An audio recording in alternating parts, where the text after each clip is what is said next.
Sir తర్వాత ఇంకొక మార్కెట్లో మనం ఏదైనా చేసినప్పుడు ఆపోజిట్గా మాట్లాడే వాళ్ళు ఎప్పుడూ ఉంటారు. ఈ మధ్యకాలంలో ఎక్కడ యూట్యూబ్లో కానీ టీవీలో కానీ ఎక్కడ చూసినా కాదరవల్లి గారు సిరిధాన్యాలు ఇవంతా ఫేమస్ అయిపోయాయి. ఆంధ్రప్రదేశ్ తెలంగాణలో అంత తెలియని వాళ్ళు లేరు, దేశవ్యాప్తంగా ప్రపంచవ్యాప్తంగా తెలిసిపోయింది. కొంతమంది ఏమంటారంటే వీళ్ళు మార్కెట్ని సిరిధాన్యాలు తక్కువ డబ్బులతో పండించి ఇది ఎక్కువ అమ్ముకోవడానికి మార్కెట్ హైక్ చేస్తున్నారు అనే ఒక వాదన కూడా వినిపిస్తుంది బయట. యాక్చువల్గా సిరిధాన్యాల్లో ఇన్ని రోజులు over a period of time చిన్నగా కనుమరుగైతే వస్తుంది. మీరు చూస్తే పసుపెట్లయితే కనుమరుగయ్యి ఫేర్ అండ్ లవ్లీ వచ్చినాయో, క్రీములు వచ్చినాయో, మజ్జిగ ఎట్టబోయి కూల్ డ్రింక్స్ వచ్చినాయో, రాగిజావ్ ఎలా మాయమైపోయిందో, ఎట్లా ఎనర్జీ డ్రింక్స్ రెడ్ బుల్లు అట్లా బ్లాక్ బుల్లు ఇట్లాంటివన్నీ వచ్చినాయో, అంటే ఏది ఆరోగ్యాన్ని దగ్గరగా ఉండే మనిషిని దూరంగా తీసుకుపోయేదానికి కుట్ర అనేది ఎప్పుడు నుంచో జరుగుతూ ఉంది. అందుకనే ఉప్పు ఎత్తుకొచ్చి ఇచ్చేసి మన దగ్గర డైమండ్స్ తీసుకుపోయినారు.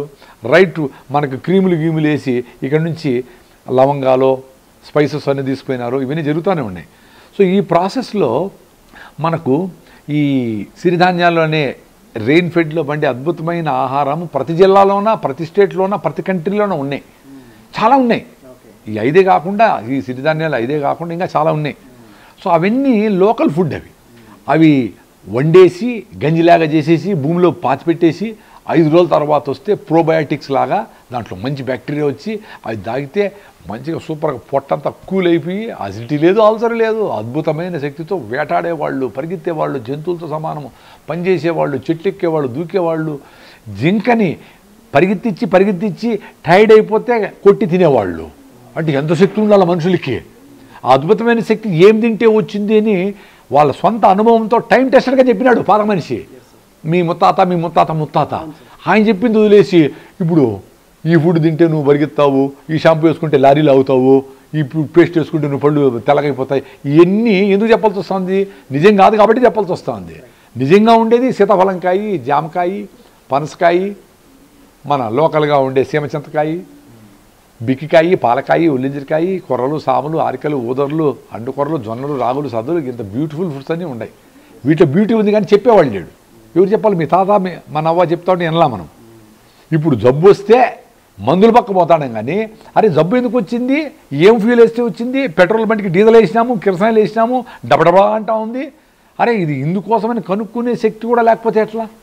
ఇంకేం విషయం ఉండేట్లు, చదువు ఏమి నేర్పించినట్లు, చదువు ఒక సర్టిఫికేట్కి ఉద్యోగానికి నేర్పించి నువ్వు ఎట్లా బతకాలా, ఎట్లా జీవితంతో కనెక్షన్ ఉండాలా, ఎట్లా ఈ సమస్త జీవరాశిని ప్రేమించాలా, దీన్ని అట్లే ఎట్లా పెట్టాలా, ఈ భూగోళానికి మనం ఇచ్చే గిఫ్ట్ ఏమి, అదంత గాలిని, ఇంత నీళ్ళని, ఇంత ఆరోగ్యాన్ని ఇస్తూ ఉంటే అని ఆలోచించుకునే విషన్ లేని జీవితం మనకు అవసరం లే.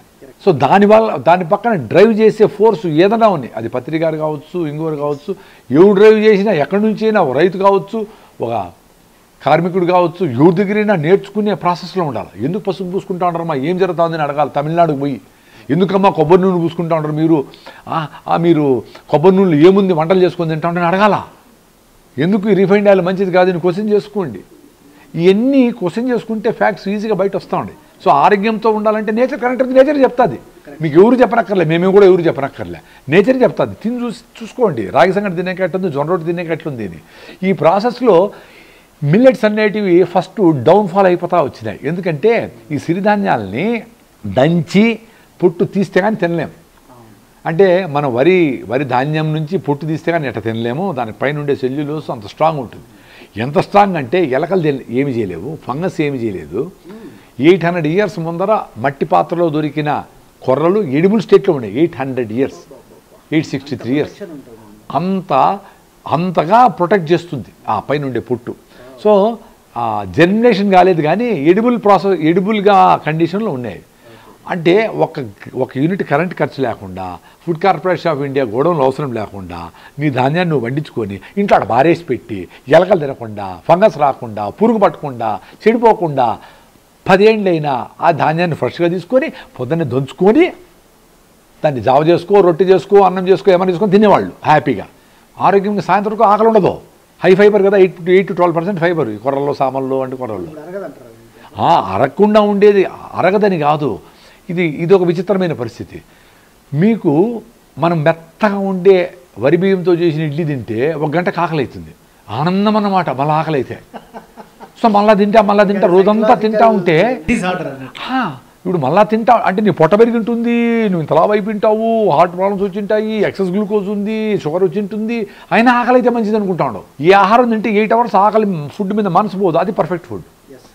సో మనం పొద్దున్నే లేస్తాను 2 కాఫీలు తాగితిమి, 2 బిస్కెట్లు తింటిమి, 2 ఇడ్లీ తింటిమి, వడ తింటిమి, స్వీట్ తింటిమి, అంటే గంట ఏదో మిక్చర్ తింటిమి, అన్ని నోట్లు వేసుకుంటే తింటానే ఉంటాం చూడండి. సో ఇంత తిని మళ్ళీ ఆఫీస్కి పోయి మళ్ళీ సీరియస్ మీటింగ్లో సౌండ్ అయితే మళ్ళీ తలుపు కట్టా చూస్తాం, ఏమైనా తెస్తే తిందామా అని. అంటే తిండి మీదనే ఉంది, నువ్వు ఎట్లా ధ్యానం చేస్తావు? ధ్యానం చేసి కూర్చోవాలంటే రైట్ ఫుడ్ అట్లా తినేసి కూర్చుంటే నీకు బాడీకి కావాల్సిన 5 grams గ్లూకోజు 5 grams కావాలా, 50 grams ఉంటే ఎక్సెస్ డబ్బులు వచ్చినోడు పిచ్చి పట్టిపోయి నిద్ర పట్టుకుని తిరుగుతూ ఉంటాడే. అట్లా బాడీలో ఎక్సెస్ గ్లూకోజ్ ఉంటే దాన్ని ఏం చేయాలని బాడీ పెద్ద పెయిన్గా ఉంటుంది. దాన్ని ఫ్యాటీ లివర్లో గ్లైకోజన్గా మార్చి లివర్లో ఎత్తి పెడుతుంది, హార్ట్లో ఎత్తి పెడుతుంది, రొమాటాయిడ్ ఫ్యాక్టర్గా జాయింట్స్లో అంతా ఎత్తిపెడుతుంది. పెయిన్లు అందుకే జాయింట్స్ అన్ని పెయిన్స్ అనేది రకరకాలుగా ఎత్తిపెట్టి కొలెస్ట్రాల్ అంతా మారిపోతుంది, ట్రైగ్లిజరైడ్స్ మారిపోతాయి, HDL, LDL, VLDL అన్నీ మారిపోతాయి. ఇంకా లాస్ట్ నా వల్ల కాదని రెడ్ బ్లడ్ సెల్స్ మీద తోసి మనం బ్లడ్ టెస్ట్ చేపిస్తే షుగర్ వచ్చింది అంటే అప్పుడు అంటాం. దానికి ముందర 20 ఏళ్ళు 25 years ముందర స్టార్ట్ అయ్యింటుంది షుగర్ అనేది. దానికి బీజం మనం కనుక్కునింది. ఇప్పుడు అన్నీ చేసి నా వల్ల కాదని కానీ షుగర్ బయటపడేది. అది ఎప్పుడు స్టార్ట్ అయి ఉంటుంది? 2nd birthday మన అమ్మ నేను మన కేక్ తినిపించింటారే అక్కడ స్టార్ట్ అయి ఉంటుంది డెత్ మన ప్యాంక్రియాస్కి. సో అక్కడి నుంచి మొదలయ్యి 20 ఏళ్ళకి అందరూ జబ్బును మారిపడి బీపీ షుగర్ అంటే వాకింగ్కి వచ్చినావా షుగరా రా అంటూ ఉంటారు. అంటే అందరినీ కలుపుకొని పోతుంది అనమాట దేశం మొత్తం మీద. ఎవరు గ్రౌండ్లో చూసినా అందరూ వాకింగే. అంటే షుగర్ అని అడుక్కోరు, నవ్వుకుంటే ఆ నవ్వులోనే తెలిసిపోతుంది అనమాట, నీకు నాకు షుగర్ ఉంది నాయన అని ఇన్విజిబుల్గా ఫ్లో అయిపోతుంది. హార్ట్ టు షుగర్ అనేది కామన్ అయిపోయింది. క్యాన్సర్ అంటే కొంచెం భయపడతా ఉంటారు. ఇంకా ఎక్కువ భయపడేది ఫారిన్లో అంతా, ఎందుకంటే పార్కిన్సన్స్, ఆల్జిమేర్స్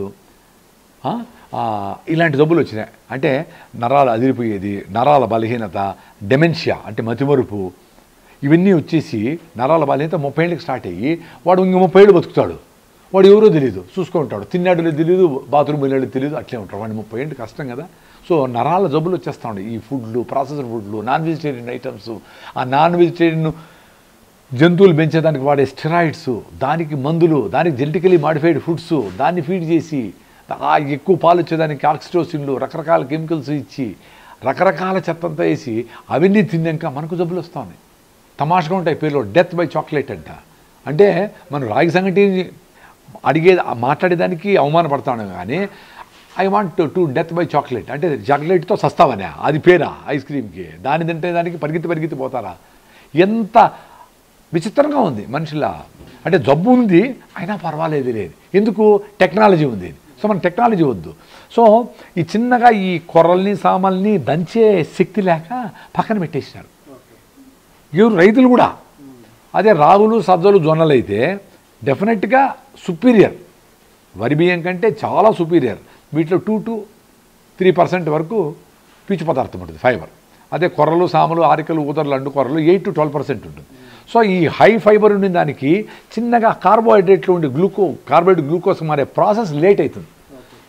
సో మనము 4 ఇడ్లీలు తింటే 35 grams గ్లూకోజ్ వస్తుంది. దానికి ఇంకొక వడ, ఇంకొక స్వీటు, ఇంకొక కాఫీ అన్ని తాగితే 70 grams గ్లూకోజ్ వస్తుంది. 40 నిమిషాల్లో వస్తుంది.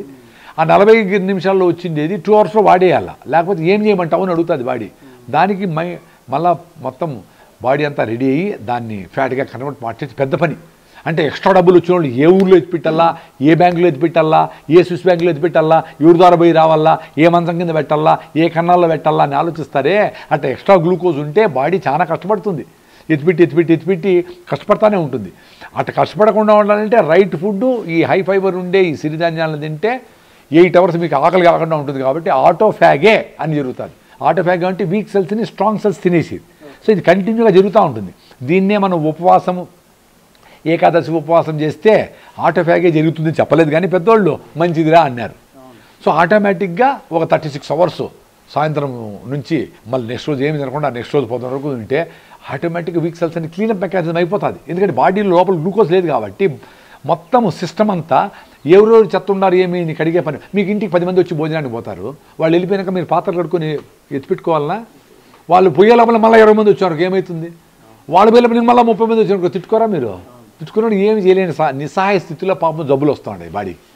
అంటే మనం పొద్దున్నే తిన్న 4 ఇడ్లీలు 2 దోశలు 2 అట్లు ఇవే అరగలేదురా అంటే మళ్ళీ 11 గంటలకు కాఫీ పోస్తువి 2 బిస్కెట్లు తింటివి, మళ్ళీ 1 గంటకు లంచ్ టైం నో అని మళ్ళీ తింటివి, మళ్ళీ 4 o'clockకి స్నాక్స్ నో అంటివి, తింటానే ఉంటివి.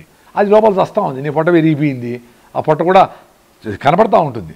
తమాషగా ఎవరు అంటా అన్నారు, మన వాళ్ళు రన్నింగ్ రేస్కి పెడితే ఇంత ముందర ఉంటాం కదా, పొట్ట లైన్ క్రాస్ చేసినా గెలిచేసినట్టేనంట.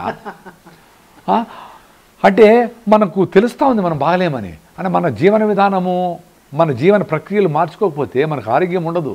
సో ఫ్యూచర్లో ఇప్పుడు 28 128% డయాబెటిక్ పేషెంట్లు ఉన్నారు ఇండియాలో. సో 2020కి వరల్డ్ డయాబెటిక్ క్యాపిటల్ అవుతుంది.